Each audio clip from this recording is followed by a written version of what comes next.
Hello and a post-budget welcome to Policy Watch. Budget day was a marathon day for us here at RSTV. We brought the budget to you from different locations live from across the country and stuck to our policy of just bringing you the facts, no frills. We went to Bombay, Chennai, Guwahati and Chandigarh, as well as getting you all the action live from New Delhi and Parliament as well. And for that, I would like to thank the entire Rajya Sabha television team. Moving on. As far as budget goes, this was definitely a working budget, but if you examine the small print, this could turn out to be one of those budgets that actually work, especially given the fact that the Finance Minister Pranab Mukherjee had his back to the wall this time. And to test that theory, that sneaking suspicion that a surprising number of my guests yesterday had, one of the special guests was Amitabh Mukhopadhyay. He needs very little introduction. He is the former Director General of the Comptroller and Auditor General of India. And with that, I welcome Amitabh to the show, to Policy Watch for the first time. Great to have you on the show, Amitabh. You were here yesterday and you saw all the action that we brought to the viewers. First of all, before we go into the nitty-gritty of discussing the budget post-mortem, if I may call it that, you were here, you listened to this speech. It was supposed to be a budget of hope. What did you see in this budget? What was different this time? Did the Finance Minister manage to walk that tightrope that he was supposed to? Well, I do admire his sagacity in trying to walk the tightrope and still keep going and look forward to a better year this year with the budget. And I think that's the kind of merit he seems to have shown in presenting the budget the way he has. But I have a lot of difficulties with it. A lot of my friends have been saying, a lot of professors of economics and so on, that, this is the best in a very bad world that he could have done. But unfortunately, I don't share that view. And I don't share that view because I feel that there is too much window dressing of matters which are very, very basic and important to the budget process, to budgetary discipline. There is too little for growth, too little imagination shown for support for growth, and absolutely nothing for the kind of fillip that the social sector required, except for education. There is, in fact, the allocations for MNREGA have been brought down, and so on. They haven't been touched too much with, actually. I think they're around the same area that they were before. But you mentioned how he has actually failed to address a key issue that was before the budget, was growth. Reviving growth was on top of the agenda for him, and he's gone on record saying that. And industry, of course, India Inc., as we call it, was not just them, obviously, small manufacturers as well. We're expecting a little more in terms of a growth-oriented budget. You think he's let them down to some extent? He's let them down quite a bit. He's let them down on the kind of opportunities, for instance, that existed. The national manufacturing policy, yes, they have arrived at it, government has already arrived at it. Based on that, he could have ushered in a whole lot of support for production of, say, mobiles in India, which we all import, and India is one of the highest. A point you made on budget day as well, yes. That's right. Yes. And secondly, natural gas. Natural gas production across the world is increasing, though petroleum production is going down. Natural gas production in India has decreased a bit, but globally it has really gone up. And so deploying natural gas to substitute for fodder, for fossil fuels or for firewood, that would have been a very, very good idea to introduce into the budget. But he fell short of that. Right. Oh, let's talk about agriculture for a bit. I know every budget show, every economic show would tend to discuss markets more, especially in the business channels, so-called business channels. But I think, and most of my guests agree yesterday, that this country, the budget and the economy doesn't really rely too much on the markets. And other factors in the budget are really more important. Agriculture, for example, allocations to different social sectors, for example. So let's talk about agriculture for a bit. The focus has been, even in this budget, towards agriculture. It's an agri-focused budget, if I could call it that. Let me give you a few snippets so we can talk about them for a bit. Now, it continues to be a priority for the government. The total plan outlay for agriculture and cooperation has been increased by 18%. From 17,000 crore in 2011-2012 to 20,000 crore in 2012-13. Also, what is interesting is 3% interest subsidy to farmers. The interest subsidy will continue to farmers, so that has been taken care of. Also, funds up to farm sector up by 18%. Rupees 100 crore increase in the agriculture credit target to rupees 5 crore 75 lakh. I think. Yes. Is that the right figure? Right. It's a raised outlay for the farm figure. Now, a lot of agri-sops, if you could call it that. Was he right in concentrating on agriculture because it's that important? I think he's absolutely right in concentrating or emphasizing agriculture, because we've all heard of farmer suicides. We've all heard of the kind of plight that the farmers are in when they are unable to pay back their credit and loans and so on. So this is one of the most important big ticket items, as the media has it, in the budget. And I welcome it wholeheartedly and support him on that. Right. There's absolutely no problem. Right. Where there's a but coming, I can sense. Yes, I can. You know, there is the research and development, the R&D support which agriculture needs. Everybody is agreed that without better technology, you will not be able to get over the plateau that the Green Revolution has reached. Yes, the eastern part of the country has had a rice revolution under the Green Revolution technology. But beyond this, we need R&D. Everybody realizes that. The kind of amounts which are being committed to the R&D in India are appalling. They are in the thousands of crores. That will not do to compete, to be able to go faster in an area like this. Right. So I feel that, yes, credit, loan waiver is very important. And mind you, this credit is not really coming from the budget, from the fiscal part. It's coming from the banking system. So when he gives credit, he is not really doing anything from the fiscal end. He is doing something from the banking system, from the monetary end. And he's also throwing money at banks, especially the capitalization of banks. I think, I can't really recall the figure right now, but recapitalization of a lot of public sector banks as well as rural regional banks has increased as well. So he's pumping money into banking as well.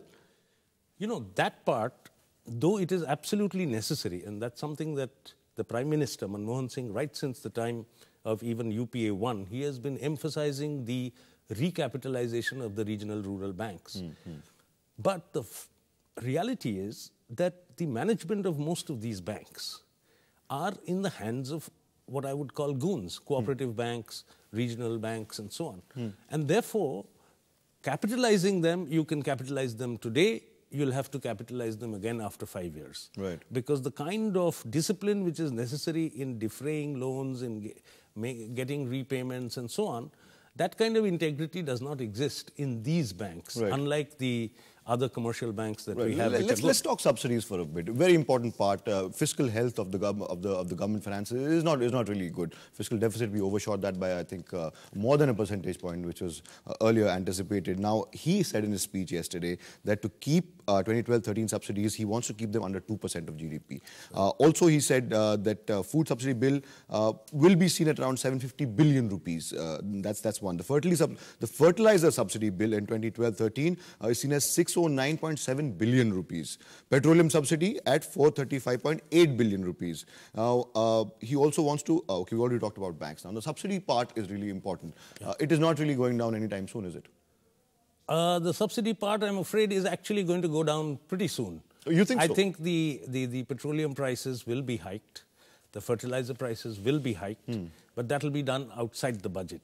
One of the, the professors of NIPFP in Times of India Today, Sudipto Mandal, has already mentioned. By the way, a guest on Policy Watch, I think 2 weeks ago. Mr. Mandal has been... Well, he's straight away said today in his article that which I'm carrying with me. He said that you can expect a petroleum price hike and fertilizer prices hike very soon. Right. So he has kept it out of the budget. But he might act upon it at some later stage. Not might, he quite likely will. So I wouldn't worry as much about the subsidies. There seems to be a realization in government. But what about food subsidy? That's not going to go down anytime soon. Do you see that going down at all? The food subsidy, he has already pledged that for food security, we are going to make all the money available for the bill, in support of the bill which is already in Parliament. But my point there is that, you know, a budget means certain detailed estimates which members vote on. Now, you can't tell them that I will not tell you what the figure is. I will not tell you what the details of this thing are. I won't tell you what the modalities for implementation are, Right. but please vote for it. Right. Now, I think this is a travesty. This is a place where the sacredness of the budget, the budgetary procedure, that propriety is being ridden roughshod over. Absolutely. I mean, I think that's not right. Right. Let's talk about infrastructure development a little bit now. That was also a very important part of the budget. The Finance Minister has given some promises to that. First of all, doubles the allocation for tax-free bonds to about 600 billion rupees of financing infra projects in 2012-13. Called for because already so much has been pumped into infra, but we understand, obviously you and me understand, that infra is the way to go if you want to keep up with the competing economies. Sure.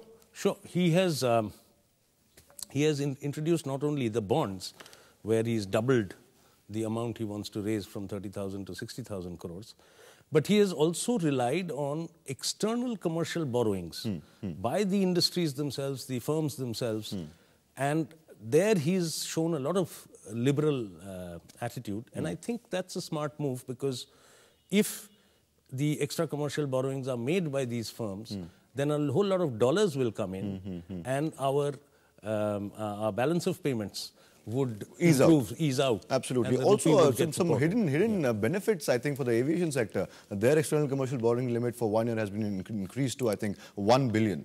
Yeah, but that's a very, very ad hoc measure. Why for just 1 year if it is a policy? That's the question to ask. Right. And they're just being bailed out for their working capital. Right. And if, again, they continue with low fares and winning over passengers through a price war, then again they will face the same difficulties as they are in now. So it's not a systemic solution, that's what you're saying. We'll have to take a break right now, Amitabh, right now. We'll come back and talk about other important aspects of the budget speech. Direct taxation, indirect taxation, we'll talk about that after the break. Don't go anywhere.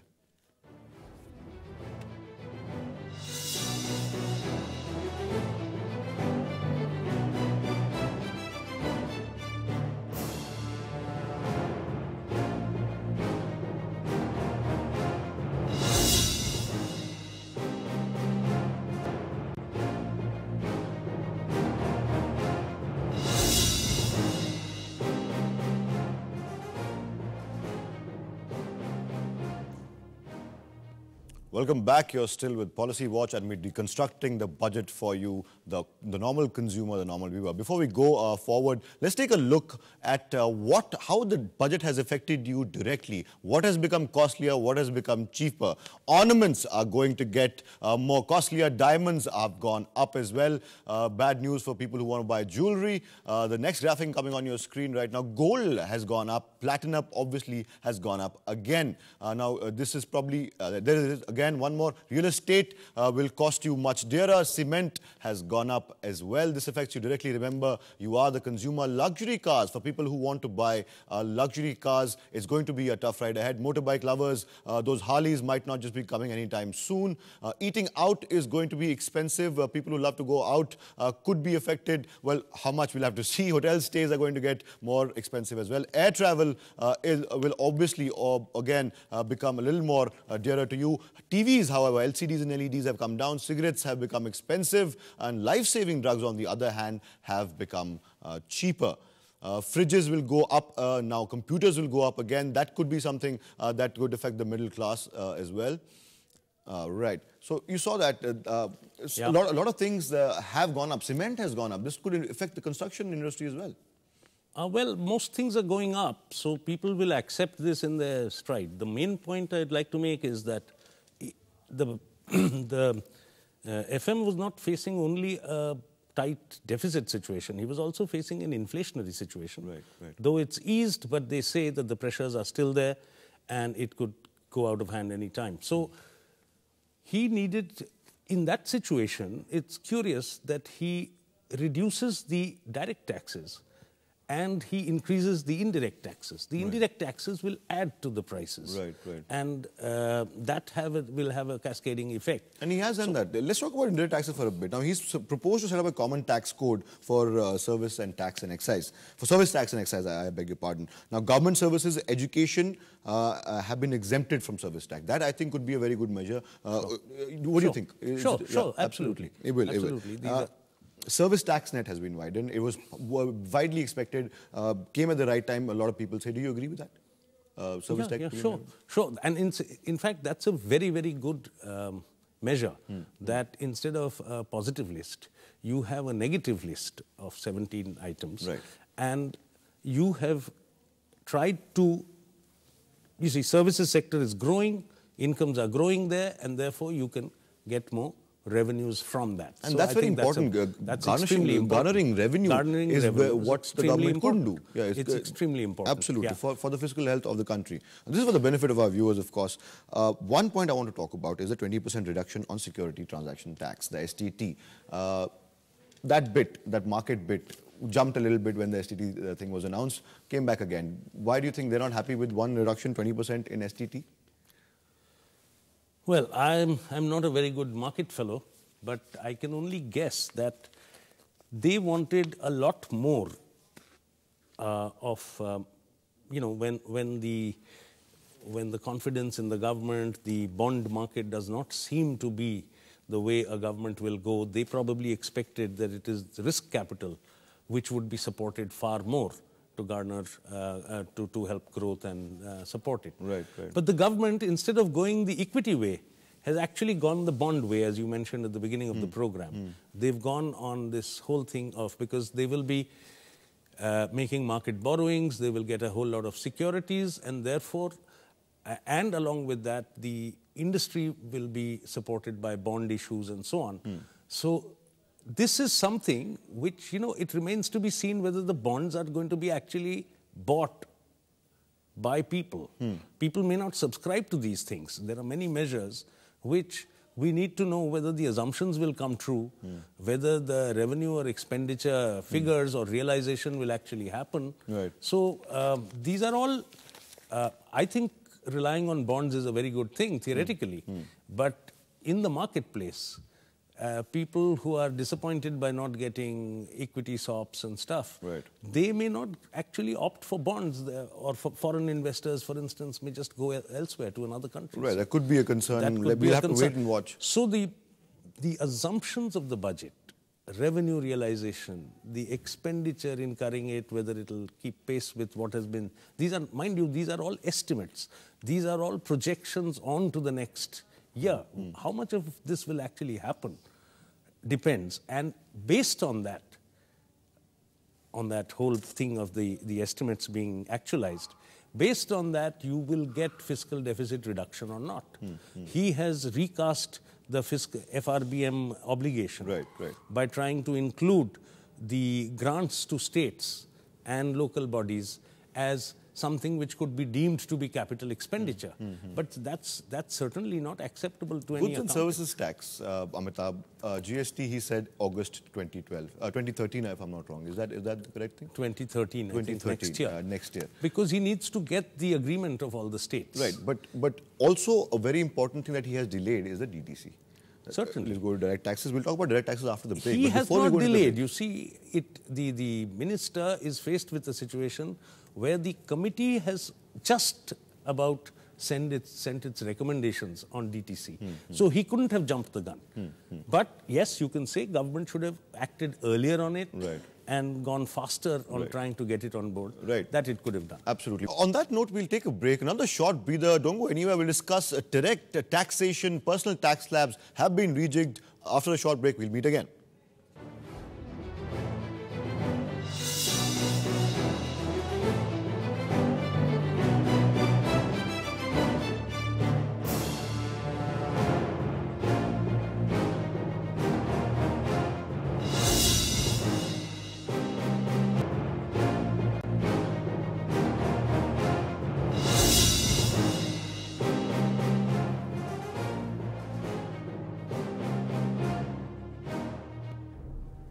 Welcome back. You're still watching Policy Watch, and we're still discussing Budget 2012-2013. Now, direct taxation, let's go across straight to that. He has rejigged the tax slabs. I think those are populism that was needed, I think, a slight dash of it. 30% tax rate for income above 10 lakhs, 20% tax rate for income above between 5 to 10 lakhs, 10% for between 2 to 5 lakh rupees. Not much of an increase from the base. I think just from 1,80,000, he's taken it to 2. It's not much, is it? You know, the way to look at it is that in the services sector is the fastest growing.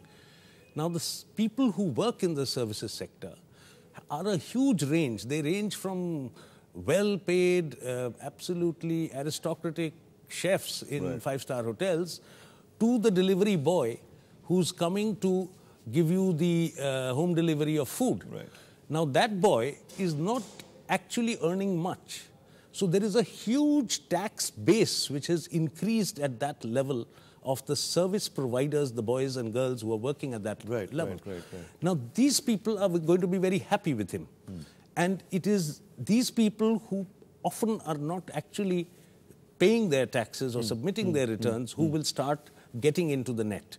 And I think this is an extremely good move. It is not a populist move. It is a move to mop up more from the base, increase the base, and also shows a certain sensitivity to the people who are working at the lower services sector end. Let's get to the essence of the budget now. I mean, we've crunched numbers, we've talked figures, but on the macro level, people were expecting a budget with tough measures. Economic reform was obviously the clamor for economic reform has reached a crescendo now, and policy paralysis was the buzzword. Do you think the finance minister has done a fairly decent job given the fact that his back was against the wall, and this could actually be one of those budgets that because he didn't have too much at his disposal, he had to work within constraints? It's going to be one of those budgets that just sneaks through and does its job? That remains to be seen. You know, it is a matter of the prospects the Indian economy faces in the coming year. But I do feel that the assumptions that he's making are far too wishful. He is taking himself on higher revenue realization to meet the issue of the fiscal deficit.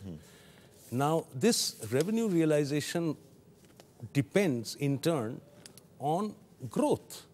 If there is economic growth, why don't we have better revenue realization this year as compared to last year? But that because growth has slowed down. Now, next year, if and unless you really push growth, you will not be able to get the revenues that you're staking yourself on.